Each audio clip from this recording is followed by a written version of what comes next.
Yung mga par, kamusta? Canelo Alvarez napahiya kay Manny Pacquiao. Pero bagong lahat mga idol, suportahan niyo naman ang ating channel. Maraming salamat po.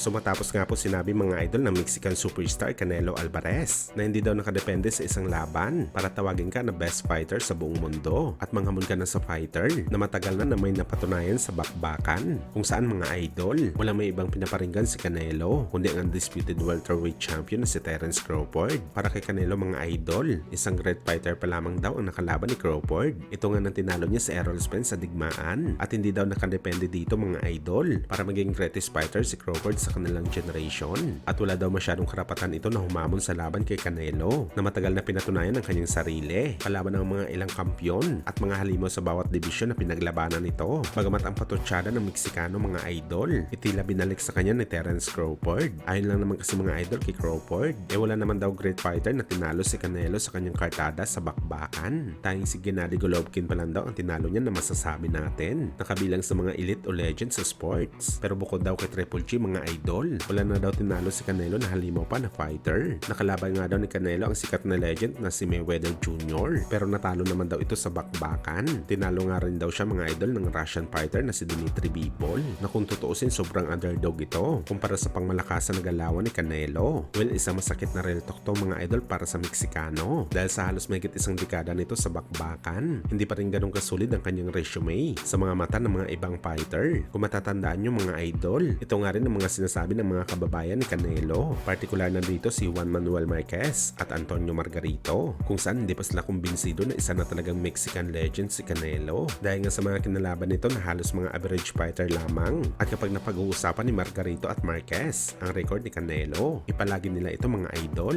pinagkukumpara sa nagawa ng ating pambansang kamaw Manny Pacquiao. Ano yung mga idol ang Pinoy legend daw? Ang isang magandang example kung paano maging tunay na legend sa boxing sports. Bukod kasi sa lahat ng mga na-achieve nito na record sa bakbakan, kaya talagang nagpasikat sa Pinoy ang kanyang pagiging dugong matapang, yung walang pinipiling laban. Kung kailangan daw talaga ni Canelo na maging the best sa lahat, dapat daw patunayan nito ang kanyang sarili kalaban ng mga totoong halimaw kagaya na lang ni David Benavides na matagal na mandatory ni Canelo. Pero hanggang sa ngayon ayaw pa rin ni Canelo lumaban sa kanya. Sabi pa nga ni Margarito mga idol, walang bilang daw ang talo ni Pacquiao sa bakbakan. Mas matimbang pa rin daw ang respeto sa Pinoy legend dahil sa ginawa nito na lumaban sa malalakas na fighter sa kanilang mismong prime sa bakbakan.